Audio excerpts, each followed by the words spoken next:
No matter if points are gained or points are lost, there will be much to discuss. For analysis regarding tonight's Winnipeg Jets game, here are Dave Manouk, Ezra Ginsburg, and your host, Drew Mandel. The Illegal Curve post-game show, presented by Play Now, the official sports betting partner of the Winnipeg Jets, starts now.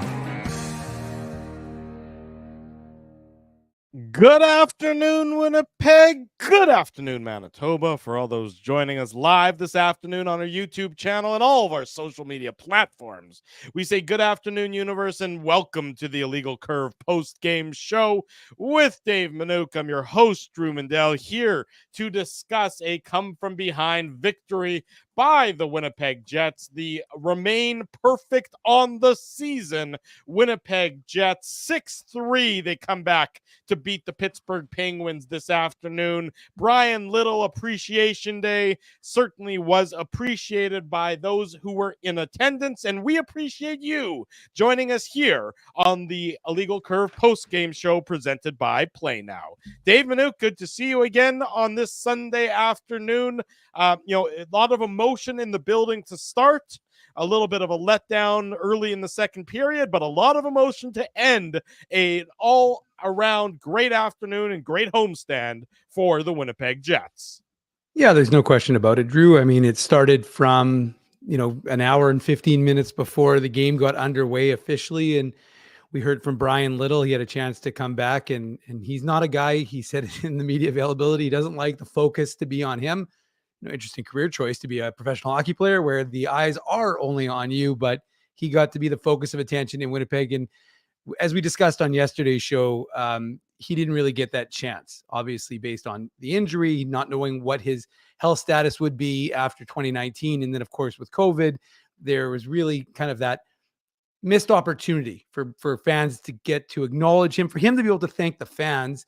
And we saw that in a variety of ways throughout the course of, as I said, the media availability, then throughout the course of the game, whether you're watching on TV or, of course, in the building. Really, really nice standing ovation. Him coming out in Heritage Classic gear, that was pretty awesome. Apparently apparently that was his idea, which is, I thought, pretty good idea. So nice for him to do that. And I don't know, folks who were, well, I should hope all the folks, but everyone who, of course, read the morning papers today would have seen Bryan Little facing off against Sidney Crosby. So very nice to see him and Sidney Crosby once again facing off at center ice. And then, of course, with his wife and young daughter in attendance. So that's a memory, and his family as it was there. They were in the Matt Frost Media Center, so they got a chance to, you could see some wiping away tears from the family, knowing, how important it was. And it was just nice. It was nice to hear his connection to the city of Winnipeg, connection still to the team. And it's funny because I'd asked him in the media availability about, being that connection, how does he still follow the team? And he said, I'm just like any other fan. And then, it was rather appropriate because when Adam Lowry scored the go-ahead goal, which turned out to be the game-winning goal, they pan to Bryan Little, and he's standing up cheering and excited just like every other fan. So a really nice focus on him. And you're kind of thinking, well, that's nice that they got the win. Of course, the wins are obviously the most important thing, but nice on a day like today that they're able to celebrate it, both, celebrate him being in the building, but also celebrating the win. Yeah, you're absolutely right. And the Jets, I'll give them full credit. I'll give the organization full credit. They're getting really good at those sort of ceremonies. I mean, acknowledging the past, acknowledging the players. They're getting really good at hitting the right tone with their pregame celebrations. And it's not always easy to do. Sometimes it can come across as a little insincere. Sometimes it can come across as a little overwrought. The Jets are getting really good at not having it be either of those things. I thought this one hit the right note, hit the right tone. When Little came out and did the pregame skate, and he said his only goal was to not trip and not run into any of the guys, I thought that was pitch perfect. Not the music, not the movie, but it's a good movie nonetheless. I just thought the Jets and that the start, the pregame, the whole festivities, the day in honor of Bryan Little, I thought the organization deserves kudos for really getting the right tone to that. And then you move to the ice, to the on-ice performance, because that's ultimately what matters the most. And to me, by my estimation, Dave, this is a more impressive of the 5 victories this year. And I mean, you can probably throw away the game against Chicago and the game against San Jose, even the game against Minnesota. But to me, this is actually a more impressive victory than the one against Edmonton to start the year. And I'll tell you why. The Jets, even after being down 2 goals, didn't change their game. Right. They didn't change how they want to approach. They didn't change how they want to move forward in the game. They didn't start chasing. They didn't fall on bad habits. We saw Scott Arniel gather the team in that TV timeout, and he addressed them. And I assume that he would have used a couple of colorful words that might make Mark Scheifele blush a little bit, because we know Scheifele doesn't like those words. But Right. Scott Arniel really refocused them and gathered their attention. And then from then on out, despite being down 2 goals, the Jets really found their game and ultimately end up taking it by that 6-3 margin. But to me, that ability, really when you're halfway through the game at that point in time and things aren't going great for you and you're struggling and the Penguins have all the momentum, the Jets and their ability to stay focused and stay structured. And I know everyone's laughing at how often I use that word structure, but Jets to me in that last half of the game, their ability to come back and their ability to stay consistent was really impressive and made this victory the most impressive victory of the 5 early this season by my estimation. Well, I mean, I'm gonna give you a shout out for sneaking that Pitch Perfect reference in, and I heard it. Didn't want to interrupt your flow, but Yeah. figured when you'd stop, I'd give you kudos for throwing that one into the mix. But I think, yeah, look, if you're the Winnipeg Jets, you're not happy with the start in the second period because Pittsburgh took it to you. You're not happy with the start in the third period because Pittsburgh took it to you. But you're happy with the answer. And to your point, Drew, you're happy with the fact that you tried to you didn't panic. You stayed within the structure of the game plan, at least from how it appeared to us. Yeah. And so you do like the fact that they were able to, ride it out because, and the other thing we should mention, because it's worth mentioning, I thought was Eric Comrie was very good in this Very hockey good game. I tweeted about that or X'd about that, whatever you want to say. Yeah. No, you can't say I X'd about it. Nah. You tweeted about it. I mean, it's fine, yeah. but it's not a huge deal, but I just thought Eric Comrie was excellent. And I know that, there's a lot of Eric Comrie deniers in this world. I am not one of them. Right. I thought within the structure, I mean, I've covered him since he was a wee lad, but the fact of the matter is, not the Tri-City Americans wee lad, but, relatively young. Yeah. But the fact of the matter is that, within the structure, within this comfort, I mean, this was his first start in a Jets uniform since May 1st, 2022. We'll give Ezzy credit because Ezzy is the guy who predicted, you and I believe, are on the same page. We did not think Eric Comrie would get his first start. Ez did think that it was going to be Comrie's first start. So credit to Ezzy for saying that on yesterday's Illegal Curve Hockey Show. But I just thought, I thought it was a curious decision, especially because not only did they make that the choice, they also pulled Hayden Fleury out of the lineup, put Logan Stanley in. They took Rasmus Kupari out. They put David Gustafsson in. Now, Scott Arniel had said, I'm not planning on, keeping guys on the shelf too long. When they're ready to go, we're going to get them in so we can keep guys, especially with the pace of games coming at them upcoming, Drew, that he was going to try and get those guys in. Now, that's easy to say. It's another thing when you're 4-0 to start changing, mixing the formula. Well, he did, and it seemed to work, especially, like I said, Eric Comrie, I thought was very good when he needed to be and made some real nice saves. And you got to give credit to his teammates. Josh Morrissey made a nice save for him. Yeah. Mark Scheifele made a nice save for him. So his teammates bailed him out, but I just thought he also bailed them out when there were some laissez-faire plays. And the other guy I got to mention, Drew, as a collective thought throughout the course of this game, I thought Kyle Connor was excellent in this hockey game. Especially defensively. That's where he was most noticeable. That's what I mean, offense, we always, you take it for granted what he does offensively, but I thought his backtracking was excellent today. His defensive play, you could say, well, they lost the puck. Sure. But he came back into the zone, stole the puck, turned it up ice. And I just thought he just played with a fire today. And I was impressed even on that last play, I think in the second period where Sidney Crosby, he tries to keep it in the zone, going up against Crosby, who knows a few tricks. And he makes sure a little too casual at first there with that one. Sure, but my point is that he didn't just kind of lay it up. He was aggressive and he stayed with number 87, which isn't exactly an easy thing to do. well said on all three, on all aspects for you. Eric Comrie, to me, I mean, that's been a big question this offseason. That Connor Hellebuck is going to be Connor Hellebuck by and large. You expect that, but those 20 games, whatever the number ends up being, for argument's sake, let's say 20, where it's good, needs to be the backup goalie. It was a big question mark. We weren't sure what you were going to get. If Eric Comrie can perform like this, and yes, he gives up the 3 goals, and 3 goals against is never a good number for a goalie to have, but the save percentage is terrific in tonight's game. And more than that, to me, he looked comfortable in that. He looked comfortable. Even this is his first NHL action back in Winnipeg in a long time. It's his first NHL action in a long time, forgetting the preseason because that doesn't count. So to me, if Eric Comrie can all of a sudden come in and give you similar quality of goaltending to what he gave you last time he was the backup to Connor Hellebuck before he signed with the Buffalo Sabres, the Jets are going to be sitting very pretty with him and very comfortable with him as the backup goaltender. There is, the comfortable aspect of it, the familiarity of it all.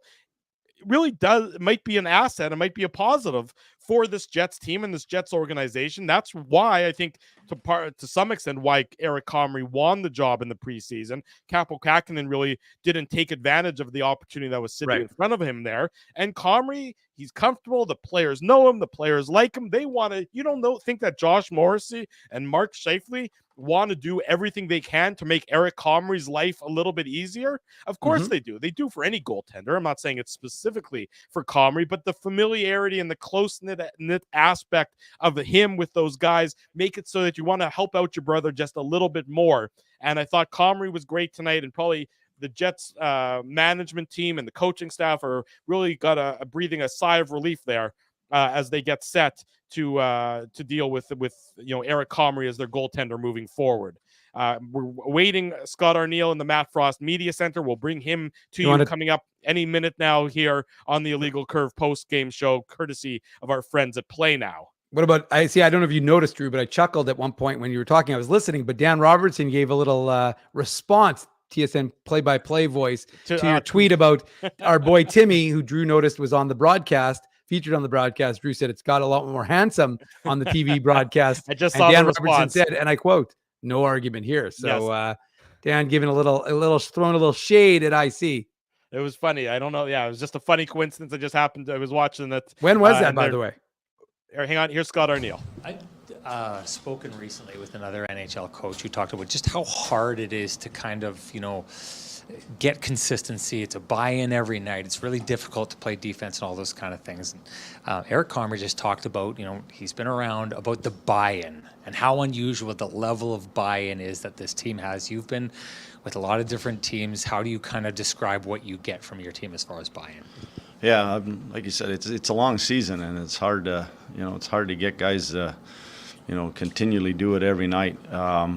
But the biggest thing is, I've said about the buy-in, is that the results that come from, especially how we defend. And when I talk about defending, I'll always talk about it isn't just on our end of the rink. It's how hard we track. It's how hard we attack loose pucks in the offensive zone, how we're sort of dog on a bone all the time trying to get it back. That's the part there where the rewards come from, and that's us having possession, us going to play offense, us being able to put our skill on display. And that's pretty much what we keep trying to preach, is that when we don't have it, go get it so that you can play offense, and that's the fun part of the game. Speaking of defense, quite often your victories, even if the other team scores first, look like you kind of saying, okay, shut it down, no more goals. You slowly work your way back into the game. This one looked a little bit different. What does it say about your team and the variety of different ways they're able to win a hockey game? Yeah, that was a pretty sloppy second for us. We hadn't had a full 20 minutes like that, where we've had some stretches, maybe 5 minutes, 10 minutes times, where in some of the games where we got away from what we wanted to do. I thought that period we turned pucks over. We probably, in my opinion, overhandled, and we lost some puck battles.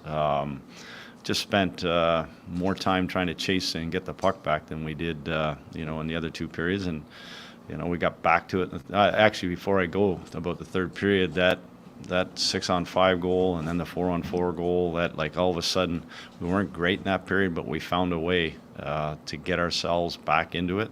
Then I thought third period we come out and played the way we needed to play. There seems to be two operating theories on how you guys got back into that game. One is they played the Bryan Little video or gave him the ovation. The other was you giving a little bit of what looked like a chewing out to your guys on the bench. Oh, no, they were just reminders. That's all that was. What did you have to remind them about in that moment? A lot of what I just said. We were, you know, we weren't real good with, we weren't real crisp with our plays that we were with the puck. You know, the one thing about Pittsburgh, they have a lot of veteran, a lot of guys that know how to play. They strip pucks really well, and I thought they did a really good job of that. We were trying to be cute with some of the plays that we were making, and and it was really more about, you know, execution and then also our compete. I thought they owned our net front in that second period, and a few of the battles on the walls and in the corners. That was kind of the area for me that they kind of went after us. I'm sure that Sully had something to say to them after the first period because we were all over them, and they certainly were the better group in the second. But we found a way to come out of that period like we did, and that's a good sign for any hockey team. Scott, what was the if there was an internal battle with yourself over just the decision to make some lineup changes?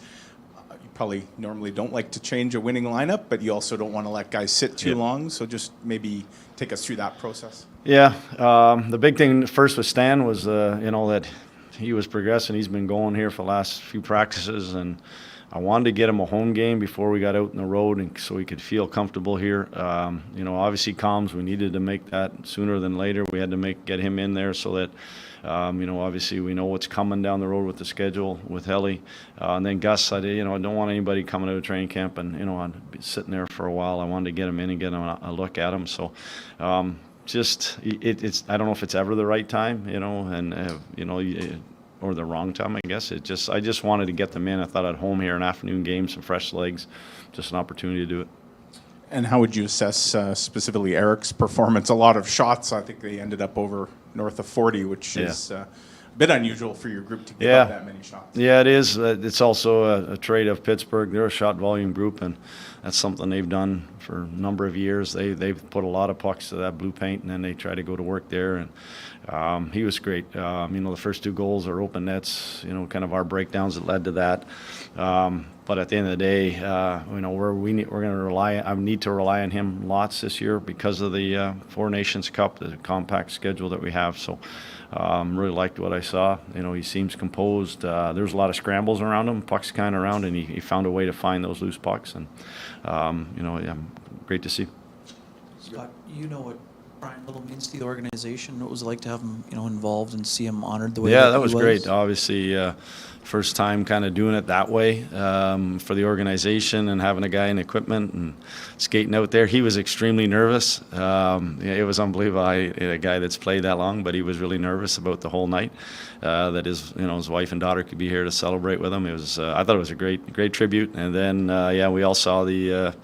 You know, him up in the press box or up in the suite there and speaking again and getting the ovation. That was great from our fans to be able to recognize him, and I'm sure he's pretty appreciative of it. You know, Nikolai Ehlers was a big part of that second period of, you know, he drew a penalty with an assist to Kyle Connor, the 2-1 with Nemesnikov. What were your thoughts on Nikolai's game tonight? Well, he's talked about him there in the, you know, when we talked at the start of the year. He's a game breaker. You know, he's a guy that offensively that, you know, we have weapons, but when other teams kind of, if they ever forget about Nick, that he's on the ice, that he usually burns them, and he has such speed and quickness that opens up lanes and opportunities for other guys. And you know, he's done this a couple of games now where he's used his explosiveness to kind of either pull away from people or get out of corners, or whether it's his speed down the wing. Like you said, he drew a penalty on the one. Just at the end of the day, when he's up and running like that, he's a tough weapon he's a great weapon for us. He's tough to defend. Neil Pionk was quite aggressive tonight, joining the rush a couple of instances, some nice defensive plays. What's it like for you to see kind of Neil? It seems to be playing, you know, some of his best hockey and really an attacking mindset in the first 5 games. Yeah, I think it's been the 5 games. I think he's been really good. He had a great game the other night as well. You know what, for him, he's always had the offensive tools, and you know, we've always preached here about about our D being a part of the offense, and it's something that like I said, it's part of his DNA, and he likes to do it. He takes a lot of pride defensively too, and I think that he's a real good, solid, guy that you can rely on, two-way defenseman. But when he has that offensive side and jumps, he's taking a lot of pride in the power play, that second unit, and making sure that they're, we're a two-headed sword there, kind of with both units going out there. And he's a big part of that, being the quarterback on the top. And he's got confidence right now in his game, and you'd love to see that. All right, thanks, guys. Yep. There he goes, Winnipeg Jets head coach Scott Arniel, joining us courtesy of the good folks in the Matt Frost Media Center, and our buddy Colby Spence, photographer, videographer extraordinaire, as he talks about the Jets' 6-3 victory over the Pittsburgh Penguins, 5-0 on the season now for the Winnipeg Jets, a perfect 4-0 homestand as the team heads out on the road for the next 3 in St. Louis, Seattle, and Calgary over the next 6 days or thereabouts. Really impressive victory for the Winnipeg Jets this afternoon, Dave. Let's break it down goal by goal. We do it on the Play Now game recap. The Play Now game recap. Big thanks to our friends at Play Now for their continued support of the Illegal Curve post-game show. Learn to bet with Play Now, the official betting partner of the Winnipeg Jets. Sign up and get up to $250 in bonus bets. Conditions apply. 18 plus. Enjoy responsibly. No goals through the first 20 minutes of tonight's contest. The Jets, I would say, were the better of the two teams, at least early on in that first period. A number of key saves by Alex Nedeljkovic, getting his first He was very start. good too, by the way. Yeah, certainly early in the game, he was very good. Diminishing returns, I thought he maybe wore down a little bit, got a little tired as the game went on, given that it was his first NHL action of the season. And we know that, as we talked about on yesterday's Illegal Curve hockey show, goaltending has been a huge area of concern for the Penguins so far. Tristan Jarry didn't even dress for tonight's game. The purported to be, number one goaltender of the Penguins. He got the whole day off altogether. Joel Blomqvist was the backup to Nedeljkovic, and Nedeljkovic made a number of nice saves early in that first period. Jets caught iron as well to keep it 0-0 after 20 minutes. They did, and as you said, Drew, it was an interesting start because I thought Winnipeg came out. Sometimes these games can be a bit sleepy, and you're feeling good about yourself, but they didn't look that way. They looked like both teams, I thought, had early chances, and both goalies had to be good to start. To the point you just made, that Eric Comrie, I thought, was sharp. Nedeljkovic was sharp. Both guys made some nice stops early in the game. Jets had a bit of a shot advantage. I think it was like 4-1 off the. I think Nino Niederreiter could have had a hat trick, it seemed like, but all those guys had chances, so that was a good thing for them. But again, it was more just the goaltenders were into it, and the players were into it from the start. But yeah, it wasn't. It's interesting, right? We talk about 0-0 first periods, or periods, I should say, and sometimes they can be low event and not very exciting. It's interesting though to watch these teams now, right? Especially we talk about the Penguins on Saturday's show, and we're not going to pretend to be Penguin experts. We don't live in Antarctica, so it's not a function of that. It's a function of that, you get a chance to see them. Crosby still, I was talking after the game with someone, he's still spectacular. He's not as dominant. To see Crosby in the building. No, absolutely. There's no question. Especially when Jets 1.0 fans will remember many a night Mario Lemieux or Jaromir Jagr took nights off to not come to Winnipeg. So when you see Sidney Crosby, Evgeny Malkin in the building, still exciting to see. And lots of Penguins fans that were in the house. So I didn't see what the final attendance was. It seemed like I would guess it was a sellout. It was 13 and change. It wasn't quite a sellout. Oh, really? Okay, yeah, it was about so it was 13,760, which is a little bit lower. But our buddy Scott Billick gave some context, saying that the fourth home game of the year last year, I think this one had about 3,500 more people than the fourth home game last year. So you compare it to the fourth home game last year, a better attendance, but I'm a little surprised as well. I thought it would have been closer to 14,500, 14,800, albeit it is a beautiful day outside. Yeah, it was a spectacular day. But anyways, getting back to the Penguins. So look, Carlson, he looked interesting. Like, he made some nice plays early, but to that idea, Drew, of diminishing returns, it started to get a little bit worn down a little bit, I thought. And yeah, it's an interesting mix. Like Kevin Hayes, I mean, it's funny how we talked about Kevin Hayes yesterday, and then he scores the first goal of the game. But it just doesn't seem like this Penguins team has much of a I don't know what the word is. It's like, I don't want to say mantra, but like they just don't seem to have an identity. It's hard for them to keep it together for 60 minutes is what I've seen so far. Is that I know, like they cheat the game a little bit. Like Malkin, there were a number of opportunities where I saw Malkin like hanging around the blue line looking for that break. I mean, it resembled me playing beer league, to be honest with you, looking for that pass. But I just didn't think that they had a lot of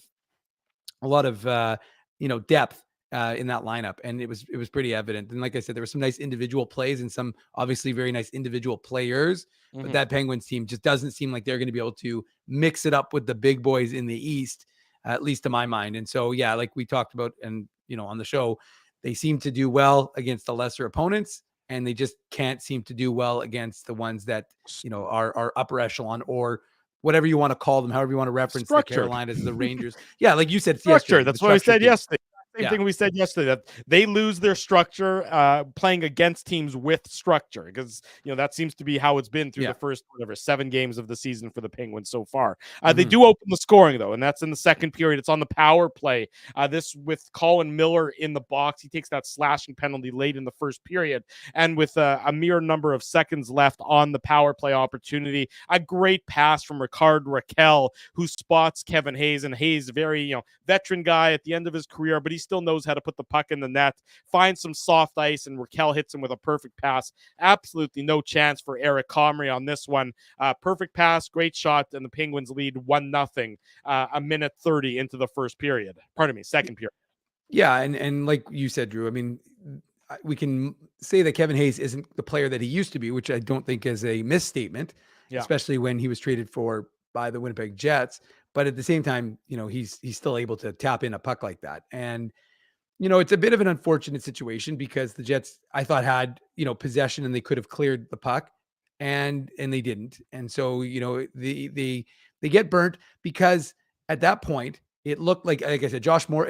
I also think it's a veteran move by, I think it was Lars Eller, because Eller just slightly interferes with Josh Morrissey, because Josh Morrissey is taking the puck in front of Eric Comrie. Bit of a dangerous play. Josh Morrissey is a pretty damn good skater, but he takes that puck in front.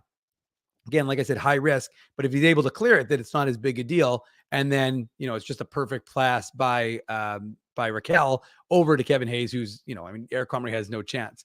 But that was just I thought, again, I could be wrong, but I'm fairly certain it looked like Eller just got a little piece of Morrissey as he was cutting across to try and clear that puck. And, you get burnt, but that's what happens with high risk plays, right? So we'll see. Or it could have been that he just lost an edge. Either way, the Jets get burnt by it and they're down 1-0, which is unfortunate in the sense that they'd played a really good first period. Neither team obviously got rewarded, but the Jets, I thought, were the better of the two teams. And now you're finding yourself down. But the credit was to the building was that the fans were still into it, even though they were down 1-0. Well, the Pens make it 2-0 about 4 minutes later, just under 4 minutes later. Lars Eller gets his third. He always seems to score against the Winnipeg Jets. He was very good. It was a battle of the Danes. The Danes put on a show. Exactly. Between Eller and Ehlers today. Yeah. This is Lars Eller, his first of the game, his third of the season. A little bit of foreshadowing there if you didn't already know what happened in today's game. He gets another one. Erik Karlsson with the shot from the point that the Pens win a good board battle. Cody Glass back to Karlsson. Karlsson gets it through. And, David Gustafsson, I think, is supposed to have Lars Eller here. He sort of loses him. And then Eller is just left all alone in front of Eric Comrie. And he makes no mistake in going backhand to beat the Jets goaltender and give the Penguins the 2-0 lead at the 5:21 mark of the second period. Yeah. And I think, again, it was a bit of a chaotic, excuse me, Drew. Yeah. It was a bit of a chaotic play there. Because you're right, everybody's along the wall or along the boards, I should say, and there's an opportunity to get that puck out. You don't, and now once again, there's a little bit of a chaos there. Now, did it hit Iafallo's stick and go to Eller? I think it did, but ultimately, like I said, even though the Penguins collectively aren't the most dynamic group, they still have some very good hockey players and some guys who can find the back of the net. And Lars Eller is a perfect example of that. And so, yeah, it's just the Jets were caught watching a little bit. And, I don't know at what point in the shift it was, but like I said, Karlsson makes a nice shot, just tries to get it on net. And then, whether it's Pionk or Gustafsson, someone's got to take Eller in front. They don't. He's wide open. And then it's very hard for Eric Comrie to try and make that stop. He doesn't. and they find themselves down 2-0. Well, and here's the TSN turning point at this point. The Penguins get the 2-0 lead, and they don't rest on their laurels. They continue to push against the Winnipeg Jets, and the Jets can't even get it out of their own zone. It's a struggle for the Jets to do anything positive. They looked like they were running in concrete. That's right. Absolutely. And then what happens is concrete.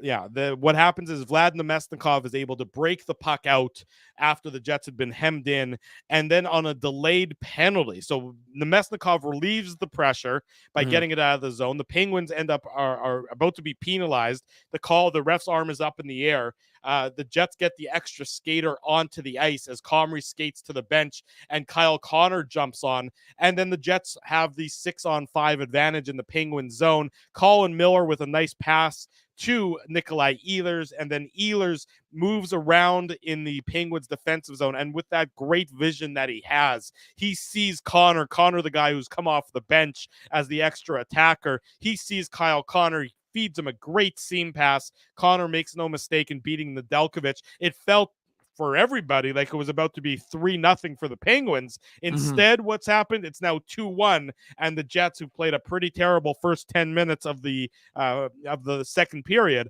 are all of a sudden cut the lead in half, and they're only down by a goal after a great play by Vlad Nemesnikov. He's not on the score sheet, of course, on it, but he starts to play in the Jets' own zone. Then Ehlers and Miller and Connor with his fourth of the year to make it 2-1 for Pittsburgh.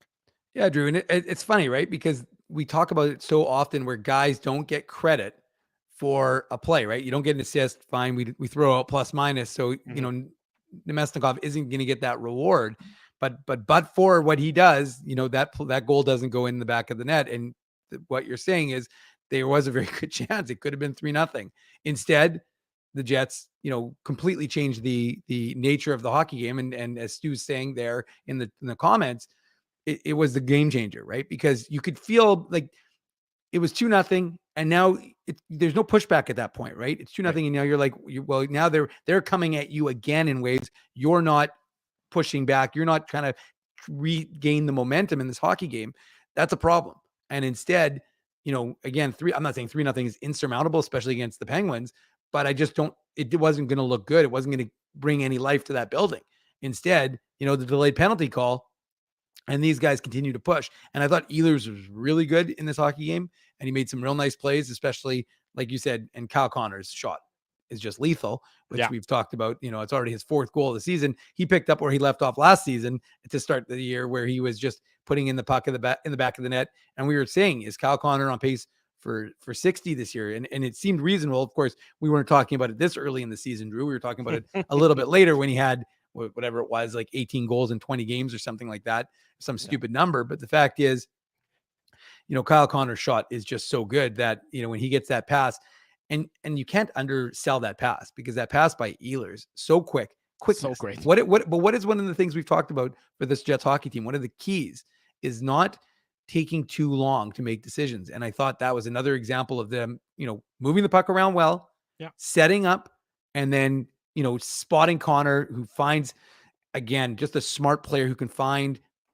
open ice so well and does it. And then, of course, makes it a 2-1 game and just changes the entire nature of that hockey game. Well, when you're playing with confidence like the Jets are, the game slows down for you. So you're able to make those bang-bang decisions, but because they don't seem bang-bang necessarily to you on the ice. The game's a little bit slower. It feels as though you can process at the speed you want to process at, and you saw that from Kyle Connor and Nikolai Ehlers there. The Jets tie it up, and reset the whole game, rewrite, as they say in the media world sometimes, or in the journalism world to be more specific. 5 minutes and 18 seconds later, Mark Scheifele, his fifth of the year, assist to Colin Miller. So Miller getting his second assist of the game, and Logan Stanley gets on the board. But it starts with a great play by Gabe Vilardi winning a board battle. So Vilardi goes in, he wins the board battle. The puck comes back to Logan Stanley. Stanley makes a strong, confident decision, whips it over right across to Colin Miller. Miller takes the shot, Nedeljkovic with a massive rebound. And Scheifele is standing right next to Ryan Graves, who, by the way, had a really lousy game for the Penguins today. Ryan Graves was victimized along with his defensive partner, or Ryan Shea. The two Ryans weren't great for Pittsburgh on the back end. And Scheifele is just there to take the rebound off the from the Nedeljkovic, has inside position on Graves, and knocks it in to tie the game up at 2 goals apiece. Well, a couple of things. First of all, we have to mention that, well, I like this comment by John Elliott because it's true, because this literally was good defense in the Jets zone, which began the play, right? Because that's what they did. They won a board battle, actually a couple of board battles, and then managed to get it, push it into the pen zone. But you really have to give credit where credit is due, because the conversation with Bryan Little when the Jets are down 2-1, that really, I'm not joking when I say this, and I'm not trying to get hokey, but the truth is that it really increased. I mean, obviously I was inside the building for the first 2 periods, and him getting an opportunity to again, the fans got a chance to thank him when he went on the ice, and he did that kind of skater around, which was good for us because it was right in front of our seat in the press box. But the fact is that, they interviewed him afterwards. They had a conversation with them, and he got a chance to say thanks to the fans, and the fans, like I said, on social media, got a chance to thank him again, and kind of probably for the last time in this sort of, opportunity. We don't know. I mean, they could retire his jersey. They could do a lot of different things. So I'm not saying he's never come back. They don't retire jerseys, or they don't. But you know what I mean, though. Whatever. They don't retire numbers or whatever. I don't mean retire. I didn't mean retire his number. I just meant raise his jersey to the rafter. Let's put it that way. I'm not saying that it's going to happen. I'm saying, you never know what could happen. But my point is that you could just sense that there was already excitement from the goal. And then they did that with Bryan Little, which again created a standing ovation. The crowd was into it. And like I said, I don't know the exact difference in time for when that interview went. Well, actually, I could tell you right now, Drew, because we have a little thing called the internet here where we recorded it. So we'll know exactly when the interview took place. So about 5 minutes later. So then the crowd got into it. They got pumped up. And like I said, there was a buzz in the building. And sure enough, Mark Scheifele, who, if we got to talk about Kyle Connor on pace for 62, Mark Scheifele with his 5th goal in 5 games, he's on pace for 82 goals. But that he is going to be focused, and that was a nice play by Scheifele. And obviously with those guys, you want to focus on their defense as well, and not just what they're doing. But correct me if I'm wrong, Drew, was that the first 5-on-5 goal that that line had scored, I think, as a trio with the Gabe Vilardi, Kyle Connor, Mark Scheifele trio this season? I think that was their first 5-on-5 goal. You're putting me to the test. You might be right now that I think about it. You might be right, because I guess the Scheifele one against the Blackhawks would have been with the net empty. No, it was 6-on-5. Yeah, so exactly, and then the other one would have been in overtime. So you might be right with that tidbit of knowledge there, Mr. Minnick. Right. So again, something we've been talking about, right? 5-on-5 play. The Jets look good. They look good against the Sharks, but you wanted to see against a bit better of a team, of course, against Pittsburgh. Yeah. So they do it, and again, started by what Scott Arniel is going to be very happy with. You had good presence of mind in your defensive zone. You get the puck up quickly, and you pass it around, and then sure enough, you get shots on net. Colin Miller, we talk about it, has a very good shot, blasts it away, and Mark Scheifele, to the point that you just made, had just gotten dumped by Graves, and then gets up, he's turned it around and puts it into the back of the net. And then just under 2 minutes later, the Jets make it 3-2. So talk about in a flurry, bang, bang, bang. Dennis Bayak hopefully was watching at home and was saying that aloud. Vlad Nemesnikov getting his 2nd of the year, assist to Nikolai Ehlers. And this is just Ehlers on display doing what he does best. So comes in with a clean zone entry. You can see how the speed that he enters the zone with forces the Penguins to back off a bit. So he gets the clean zone entry. And then the puck works its way around the board. So it's not a picture perfect anything at this point in time, but he steps up and he makes a great play, a great aggressive play. He gaps up, as they like to say, along the boards. I guess that would be to the left of Nedeljkovic. He gaps up, he forces the turnover, he gets the puck, and he spots Vlad Nemesnikov just all alone at the side of the Penguins net after forcing that turnover. And I think he forces the turnover on Ehlers, on Lars Ehlers. So Dane on Dane crime, and not talking about Dane Cook, because he's a crime against comedy. Is that you got Nikolai Ehlers finding Vlad Nemesnikov all alone behind the Tang, behind Marcus Pettersson. Boom, in the back of the net. Jets lead 3-2 at that point in time. Well, I'm okay. So you've broken the goal down, so I don't really need to. I just think I would credit Nikolai Ehlers for the aggressiveness with which he played that, because it could be a dangerous play for the Jets because he's kind of holding the point, and he tries to keep it in. So he makes the aggressive play, but you get the reward for it. So, and the Jets are building, right? You're up 2-2. Sorry, you're not up 2-2. It's tied 2-2. Yeah. It's 4-on-4 because Lowry and O'Connor were in the box, if I recall correctly, for their little. Well, that was very funny by Lowry, because he was like, "Don't touch my goaltender." Yeah. But yeah, I mean, you just like the fact that it's 4-on-4. Ehlers recognizes what his speed can do, and he creates. And the Pens are expecting that puck to be out, so they're going the other way. And Ehlers finds Nemestikov, and it's a 3-2 game. And now the momentum is really in the Jets' favor, because that's coming, of course, with how much time was left of the game in the period? Sorry, there was. At that point in time, there was 31 seconds to go in the period. I was gonna say like 31 seconds. So yeah, I mean that's a pretty big. And Vlad Nemestikov, speaking of players, had been honored earlier in the first period, I think, because he scored his 300th NHL point in the last game. There you go. So it's more potpourri. From down 2-0 early in the second period to be up 3-2 after 40 minutes, a quick turnaround for the Winnipeg Jets. I neglected to do this on the Kyle Connor goal. My immense apologies. Let me do this now. The Seagram shot of the game. The Kyle Connor goal, the Seagram shot of the game early to put the Jets back on the board to cut the lead in half. That happened in the second period. I could have given it to the next goal, but we usually try and give it to the Winnipeg Jets rather than their opponent. But the Penguins tie it up early in the third period, a minute 39 in. Lars Eller, as I foreshadowed earlier in the broadcast, his second of the game, his fourth of the season. And this is just an absolute bullet of a shot by Eller. He's using Logan Stanley as a little bit as a decoy and a screen, but he goes bar down, top shelf, short side on Eric Comrie. Just an absolute wicked shot, probably the best shot for a goal in today's game. And he tied it up at 3 goals apiece early in the third period, Dave. So a good fight back for Eller after he was victimized on the Ehlers to Nemesnikov goal. Yeah, and again, the Penguins came out the right way, because the Jets, in theory, should have had the momentum. They had taken the 3-2 lead, especially a late goal to give them a 3-2 lead in that second period. And instead, there they are. You know, the Penguins are the ones who are pushing, and the Jets are sitting back a little bit to start that final frame. And yeah, you're right, Drew. I mean, it's just a beautiful shot by Eller, but the Jets not the best defense here, because there's a little, they're caught kind of almost anticipating. I think it was Nemestikov is expecting that puck to be pulled out of the pile there. And was that the play when, I think, if I recall correctly, Colin Miller had gone for that big hit along the wall, and makes the hit. The only problem is he doesn't take the puck with him.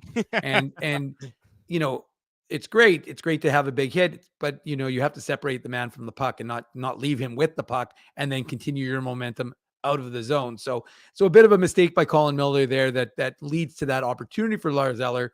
And, again, you got to give Lars Eller credit, because that is a heck of a good shot.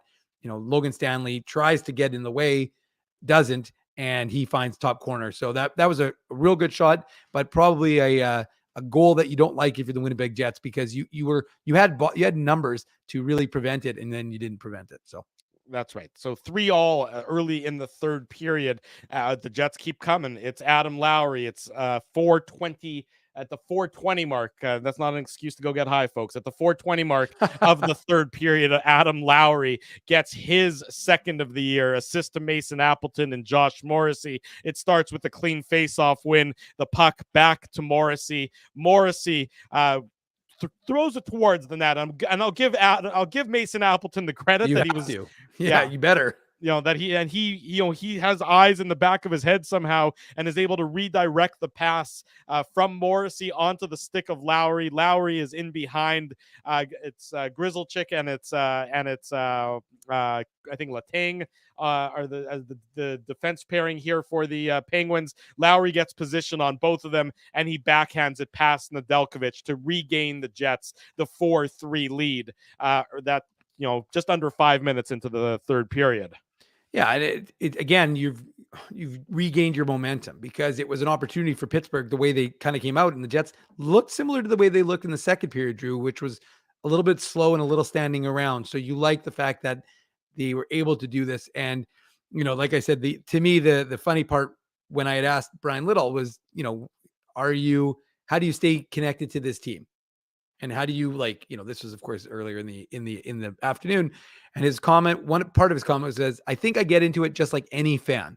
Mm-hmm. Okay. That was his. And again, if you didn't get a chance to see the Bryan Little media availability, we've got it on our YouTube channel, and we've got it, of course, on illegalcurve.com. So not while we're on, but go check that out after, of course. But it was funny because they said, I get into it just like any other fan. And of course, I'm now home for the third period to watch the game on television. And sure enough, they're showing Bryan Little cheering in in one of the boxes, cheering just like any other fan. So rather funny that his words came true. And, Adam Lowry was trying to have an impact on the game. And you could see it early from his line. Like Niederreiter, like I said earlier in the broadcast, he had chances. Mason Appleton, he had some chances, but really smart play, knowing he's in tight. He can get that puck. He knows Lowry is open, and he gets it, over to him. And it's a great play. And it gives them a 4-3 lead. And again, they've stemmed the tide of the Penguins, and they've reignited the fans. They have reignited the fans, and the fans go a little bit louder and a little bit more wild. 3 minutes and 21 seconds later, the proverbial insurance marker after the Lowry game-winning goal. Mason Appleton, his second of the year, assist to Neil Pionk. And what do we know about Neil Pionk? When he's playing his best, he's playing an aggressive, style of defense. He's manning up, he's stepping up, he's making plays and forcing turnovers, and that's what he does here. He forces the turnover, he gathers the line, he drops it to Appleton, he goes hard towards the net, like a freight train rolling downhill. Not a big man that he is, but still an aggressive net drive. And the shot from Appleton goes in off of the skate of, I believe it was Marcus Pettersson, but I could be wrong on that one at quick glance, but I'm pretty sure it was Pettersson. And it goes through Nedeljkovic's wickets on this one. Credit to Appleton for putting it on net. Credit for Neil Pionk, though, for forcing the turnover with his aggressive play at the blue line, getting it into the Jet zone, and then not peeling back, but going hard at the net and, drawing some attention there, and a fortuitous deflection, but a good goal for the Jets nonetheless to make it 5-3 at that point late in the, or about halfway through the third period, Dave. Yeah, no, Drew, you're right. And a lot of the credit goes to Neil Pionk. And it's one of the things that, he was asked about, Scott O'Neill was asked about post-game, was that idea that is Neil Pionk playing a much more aggressive game in the first five. He was asked that by Jacob Stoller. And the answer, of course, is yes. He's been a lot more noticeable. He's been a lot more efficient, and he's contributing to wins. And this is one of those ways. This is a really nice, Erik Karlsson's a little bit casual. I mean, he tries to make a nice play in the Jet zone, but you like the fact that Pionk anticipates it, cuts the pass off, really prevents it, because it's not the best pass anyways, but it's just a nice aggressive play. And you're right. He keeps on going, tries to create an opportunity to have that redirected in. I mean, it was, I actually thought to be honest with you, when I first watched it, I actually thought it was Pionk's goal from Appleton. Well, I want to give credit to Dan Robertson on the broadcast, because I thought the same thing. But Dan Robertson on the broadcast immediately picked up that Pionk pointed at Appleton and said, "That's your goal." And Dan immediately, I think, altered his call, because I think everybody thought it was Pionk at first. And then he's such a quality broadcaster, he immediately knew that Pionk's reaction and his salute of Appleton made it clear that it was Appleton's goal, and he was able to pivot so quickly in the midst of basically the sentence to give the credit where it deserved to go to Mason Appleton for getting the goal. Yeah, exactly. So, I mean, it is funny though, because I agree with you, Drew. Like, I was like, oh, okay. Because I'm ready to, tweet from the IC account. I'm like, okay, Mason Appleton gets a nice assist on the Pionk goal. And it's like, oh no. And I did see Pionk pointing, but sure enough, like I said, he created the opportunity for that. And it goes in off the skate and passing to Nedeljkovic. So he's and that's kind of that's kind of a backbreaker for the Pittsburgh Penguins, because, look, a 4-3 hockey game is a lot different than 5-3. clearly. And so, that was real insightful. But the fact is that they, like I said, you could feel the emotion building in the building at this point. And now with Mason Appleton making it 5-3 with, whatever it was, 7, how much, I think there's still about 13 minutes There's to about go in the 12 game. minutes left, 12-20 left in the game. Yeah. So, the Jets played well in that final 12-20. They obviously get the empty net goal, and Nito Niederreiter gets his first of the year assist to Morrissey and DeMello. That's DeMello's first assist of the year as well. So the Jets, make it 6-3 with 2.5 minutes to go. But in that time frame, in that 10-minute period, I thought the Jets played pretty well in keeping the Penguins off the scoreboard and really out of the high danger areas. And Eric Comrie stepped up and made the saves that he needed to make. He made the saves at that point in those last 10 minutes in that 10-minute window so that the Penguins didn't get any thought about comeback. Because all of a sudden, if the Penguins get a goal a couple minutes after, it's back to being a 5-4 game. It's a totally different ball game for the final half of the third period. Instead, the Jets do what they've been doing so well for the last year plus, which is shutting down the opponent when it matters most and making things difficult and getting good goaltending. And that's what they do, allowing Niederreiter to eventually get the empty netter for the 6-3 win. Well, and good buy-in from their team because, as I said, Josh Morrissey, I think Kevin Sawyer on the broadcast called it a 2-pad stack, but it was a nice play. Mark Scheifele also bailed out Eric Comrie because a puck landed right in front of the net. Probably would have been easier, relatively easy tap in. Mark Scheifele clears that puck. So there were. I like the commitment. It's similar to what we saw, on Connor Hellebuck night, where you saw the team was committed to making sure this goal, they would be structured and not chaotic. And we saw it again today. And look, 5-0, it's great. But I sticking with that idea, Drew, that these guys, really want Eric Comrie to succeed. I think that and Eric Comrie wants to succeed. He's never had better success than in Winnipeg. You're absolutely the reason right. Why he keeps coming, it's why he keeps coming back here. But and I've had look, one game is not we'll talk about it at the end of the season, what the Eric Comrie year looks like. Of course, he's here for a 2-year deal. But I really didn't have any concerns with when he was named the backup to Connor Hellebuck. So, good first game for Eric Comrie. I thought he was real solid for the game throughout the course of this hockey game. I'm sorry. And so that's a good testament to him and to the teammates for, like I said, they had some lapses, but overall it was a pretty solid hockey game for the Winnipeg Jets. 6-3 final. The Jets win. They sweep the homestand 4 in a row, 5 in a row overall, as they are now the only NHL team to be undefeated in regulation. Just like everybody predicted, Drew. Just like everybody. Predicted. Well, actually, I will say, though, to be honest with you, we did kind of say it, though. We did say that, there's a very good chance.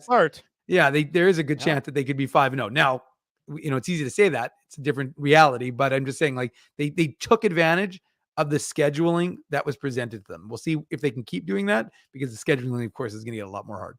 You're absolutely right about that. That's the Play Now game recap. Don't bet on illegal sites. Bet with Play Now instead. Manitoba's local, legal, and secure gambling site, 18+. Enjoy responsibly. We come back. We wrap up the post-game show. We send you on your way on your Sunday evening. Drew Mandel, Dave Manouk. The Jets win 6-3. Smash the like button while we're heading to commercial break, folks. We'll be right back on the Illegal Curve post-game show.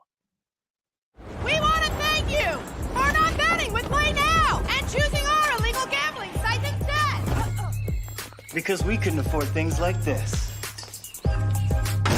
without your money. So much of your money. Now you might have questions like, do our profits benefit your community? No. Or bet with Play Now, Manitoba's local, legal, and secure gambling site. Dining, entertainment, parking, and convenience, all in one spot. City Place is located in the heart of downtown Winnipeg, attached to the Canada Life Centre. Whether you're working, living, or out for a night in the downtown, make City Place your go-to destination before or after the fun finds you. Lunchtime, game time, anytime. Visit City Place at 333 St. Mary Avenue, next to Canada Life Centre.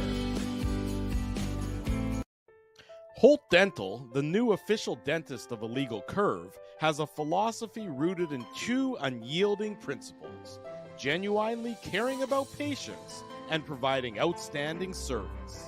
Being a patient of Holt Dental means more than just checkups and treatments. It's taking the time to listen and talk to each patient so they can achieve the best long-term health, functionality, and aesthetics for their teeth, mouth, and gums.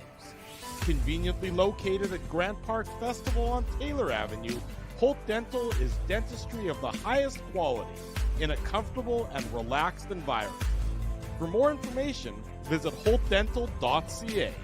Oh, and there's plenty of free parking at the front door, too.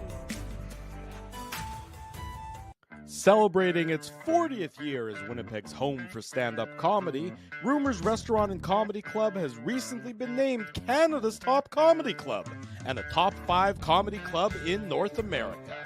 From birthday parties to date nights to fundraisers and everything in between, Rumors is your destination for the best and most affordable live entertainment Winnipeg has to offer. For more information on upcoming shows, Rumors' incredible promotions, and to purchase tickets, visit rumorscomedyclub.com. So you're a pizza person, you married a wing person, but somehow your kids are salad people. You can't pick your fam, but you can pick your BP meal deal, starting from $18.99 for takeout or delivery at bostonpizza.com.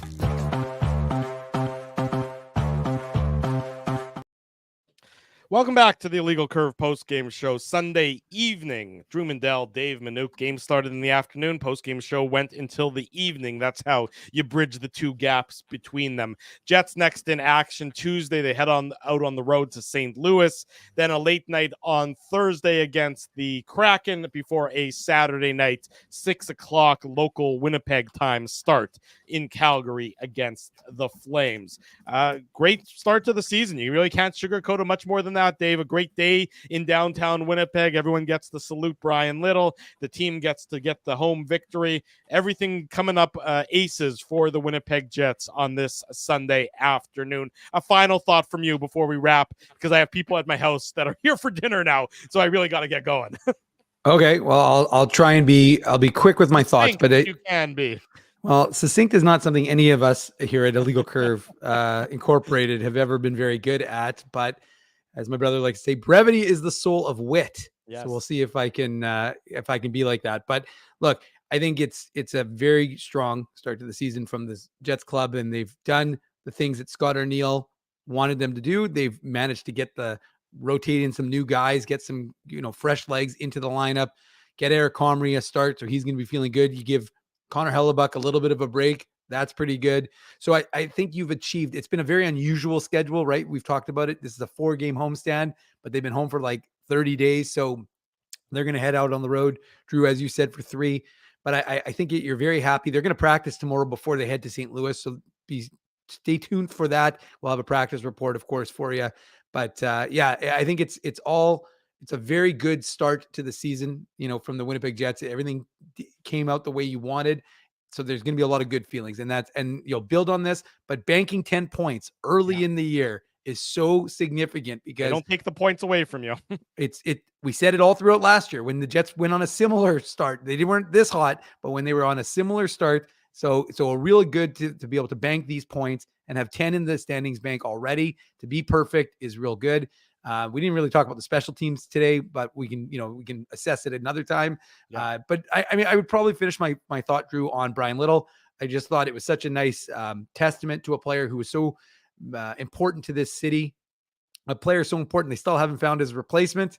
They think they might have it eventually, but for now they still don't. So that's the final thought for me in terms of that. So, but like I said, if you didn't get a chance, I would definitely check out our various social media. We've got it on our Instagram. We've also got it posted, of course, in its entirety on YouTube and on our illegalcurve.com. I'm just going to say quick, Drew, just because I got to make a mention of it. I know you got people. I won't talk about the Moose game yesterday. Moose lost. They got swept by Grand Rapids. Braden Yager, but I think it's important. Important given today would have been Rutger McGroarty's return. Yeah. He had a 4-point night for Moose Jaw yesterday, 2 goals, 2 assists for him. And he had a real good start. They lost the game in overtime, but he looked real good. And then Connor Levis, the 2023 7th rounder, he had 3 goals and 1 assist for his hometown Vancouver Giants as they rolled to a 10-1 lead. So a quick prospects update. And if you want to see those, we've got them in the notes today on illegalcurve.com in the morning papers. I squeezed it all in. Go ahead, Drew. There you go. That's it. Dave M, of course, gets to the last word as he so often should and does. Thanks to all of you for joining us. A big thanks to all of our sponsors for their support of Illegal Curve. Our friends at Play Now, Rumors Restaurant and Comedy Club, Holt Dental, City Place, Boston Pizza, and Seagram's support these fine businesses because of their continued support of Illegal Curve hockey. IllegalCurve.com is your destination for all your latest Jets and Moose news. The website, the YouTube channel, everything of Illegal Curve branded is a good resource for you to check out. We'll be next in action on Tuesday night after the Jets and the Blues right around 9:40 p.m. Until then, thanks everyone for joining us on this Sunday evening. Be well, be happy, stay healthy, all of that. For Dave Manouk, I'm your host, Drew Mandel. Thanks for watching the Illegal Curve post-game show.